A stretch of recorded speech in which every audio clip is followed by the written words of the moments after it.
12 अप्रैल दिन रविवार गाजीपुर ने सिर्फ एक पुल का उद्घाटन नहीं देखा, बल्कि एक ऐसा इतिहास बनते देखा जिसने सत्ता के गलियारों तक सवाल खड़े कर दिए।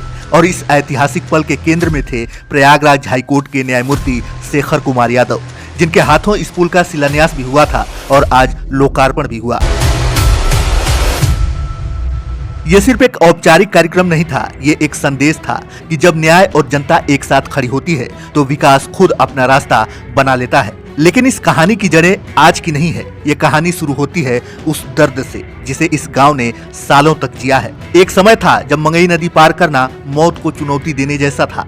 बच्चे स्कूल जाने के लिए लकड़ी के जर्जर पुल पर डगमगाते कदम रखते थे, बुजुर्ग हर कदम पर डर के साये में चलते थे, और सबसे दर्दनाक जब प्रसव पीड़ा से कराहती महिलाएं अपनी जान की बाजी लगाकर कभी नाव तो कभी उस कमजोर पुल से गुजरती थी। हर दिन डर, हर रात एक दहशत। और उस समय सत्ता खामोश थी, न कोई योजना, न कोई बजट, न कोई सुनवाई। डबल इंजन सरकार बस कागजों में दौड़ रही थी, लेकिन जमीन पर लोग अकेले थे। तभी इस गांव ने एक फैसला लिया, अब इंतजार नहीं, अब खुद ही रास्ता बनाना है। और यहीं से शुरू हुआ जनसंकल्प का सबसे बड़ा उदाहरण, जनता का पुल। इस पुल में सरकार का एक भी रुपया नहीं लगा। ये बना है किसानों के पसीनों से, मजदूरों की मेहनत से और आम लोगों के छोटे छोटे योगदान से।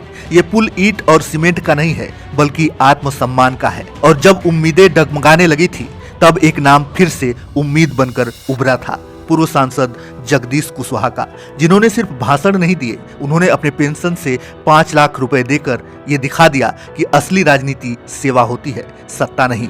जब जब हालात कमजोर पड़े, वो एक चट्टान बनकर खड़े रहे। और वहीं उनके बेटे सपा नेता राजेश कुशवाहा ने श्रमदान कर ये साबित कर दिया कि ये लड़ाई सिर्फ पैसों की नहीं, जज्बे की भी है। लेकिन इस संघर्ष की कहानी में एक और अहम मोड़ आया। जब पुल निर्माण अपने आखिरी पड़ाव पर पहुंच चुका था, तब थोड़ी सी मिट्टी डालनी बाकी थी ताकि यह सपना हकीकत बन सके। तभी पैसे कम पड़ गए, एक बार फिर उम्मीदें डगमगाने लगी थी। लोग सोचने लगे थे क्या ये पुल अब अधूरा रह जाएगा। तभी एक और नाम सामने आया, सपा युवा नेता राजकुमार पांडे का। उन्होंने सिर्फ मदद नहीं की, उन्होंने उस समय हाथ थामा जब सबसे ज्यादा जरूरत थी। उन्होंने बुलाकर न सिर्फ आर्थिक सहयोग दिया, बल्कि लोगों के मन में जो टूटती उम्मीद थी उसे फिर से जिंदा कर दिया। और यही नहीं, पुल के उद्घाटन समारोह में पहुंचकर उन्होंने अपनी गरिमामयी उपस्थिति दर्ज कराई, ये दिखाने के लिए कि जो साथ संघर्ष में खड़ा होता है वही जश्न में भी शामिल होता है। ये सिर्फ मदद नहीं थी, ये भरोसा था, ये साथ था, ये वो कंधा था जिसने इस सपने को टूटने नहीं दिया। और आज मोहम्मदाबाद विधानसभा के कयामपुर छावनी में मंगई नदी पर बना ये 105 फीट का पुल सिर्फ एक रास्ता नहीं है, ये उन आंसुओं का जवाब है जो सालों तक बहते रहे। ये उन चीखों का जवाब है जो कभी सत्ता तक पहुंची ही नहीं। ये उस दर्द का अंत है जिसे इस गांव ने चुपचाप सहा। आज इलाके में खुशी है, लेकिन ये सिर्फ जश्न नहीं, ये क्रांति है, जनता की क्रांति। और चर्चा उन लोगों की भी है जिन्होंने इस सपने को हकीकत बनाया। वो आर्मी मैन रविंद्र यादव, उनके भाई कालिका यादव और रमाकांत यादव, जिन्हें आज लोग मांझी के नाम से जानते हैं। उन्होंने सिर्फ पुल नहीं बनाया, बल्कि लोगों को लाचारी की नदी से पार उतारा। ये कहानी है जब सरकारें सो रही थी और जनता जाग रही थी। ये कहानी है जब वादे खोखले थे लेकिन इरादे मजबूत थे। ये कहानी है जब डबल इंजन के दावे थम गए और जनता का संकल्प दौड़ पड़ा। और ये संदेश देती है, अगर हिम्मत हो, अगर एकजुटता हो, तो विकास मांगना नहीं पड़ता, उसे खुद बनाना पड़ता है। ये पुल सिर्फ नदी पर नहीं बना, ये पुल बना है सिस्टम की नाकामी पर और जनता की जीत पर। धन्यवाद दूंगा कि आप सम्मान मेरा कर रहे हैं। सच मानिए, उस सम्मान के लोग, सम्मान के जो हकदार हैं वो आप लोग हैं। जितना पवित्र काम आप लोगों ने किया है, आगे कर भी रहे हैं। अभी एक सज्जन बोल रहे थे कि साहब ऐसा उदाहरण आपको और कहीं देखने को नहीं मिलेगा। जिस काम को सरकार को करना चाहिए, जिस काम को प्रशासन को करना चाहिए, वो काम तो करना दूर, उसने बाधा भी उत्पन्न की है इस पुनीत कार्य में। मैं आपको विश्वास दिला दूं, पुनीत कार्य जब होता है वो भगवान का कार्य होता है। वो भगवान के कार्य में कोई भी अड़चन डालने वाला व्यक्ति हो, वो न्यायाधीश हो, जिलाधीश हो, प्रशासन हो, नेता हो, विधायक हो, मंत्री हो, वो पाप का भागी होता है। तो इस प्रकार के कार्यों में किसी को भी विघ्न डालने का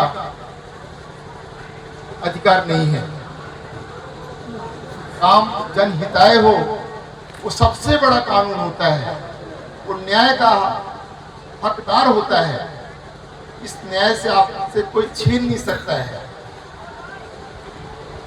थोड़ा सा मैं आपके अंदर और बल देना चाहूं, अपने आप को आप कमजोर मत समझिए, क्योंकि आप अच्छा काम कर रहे हैं। आप कमजोर तब समझिए जब आप गलत काम करते हो। पुलिस का डर तभी रहता है जब आप गलत काम करते हो। पुलिस का डर कभी नहीं रहता है जब आप अच्छा काम करते हो। आपने मुझको यहाँ बुलाया है तो आप लोगों का आह्लादित चेहरा देख करके, उत्साह देख करके केवल इतना ही कहना चाहूंगा, थोड़ा सा दो सब इसके पहले, जब इसके पहले भी आपने मेरे को बुलाया था और मैंने आपको आश्वासन दिया था मैं दोबारा भी आऊंगा और जब आपका पुल का उद्घाटन हो जाएगा मैं उसका शुभारंभ करूंगा। तो वो चीज मैंने निभाया है और उस समय भी मैंने आपसे कहा था ये जो पुनीत कार्य है इसमें ये राम जी का सेतु है। राम जी सेतु का मतलब जब माँ सीता को प्राप्त करने के लिए समुद्र में पुल बांधा जा रहा था, उस समय भी बहुत अड़चने आई थी। लेकिन ऐसा कहा जब कार्य भगवान का हो तो अड़चने अपने आप समाप्त हो जाती हैं। और वो कार्य में चाहे बड़ा सा बड़ा योगदान हो, छोटा से छोटा योगदान हो, आर्थिक रूप से भी हो, शारीरिक रूप से भी हो या मन से भी हो, अगर कोई कर नहीं पा रहा है तो वो सहयोग हर रूप में महत्वपूर्ण होता है।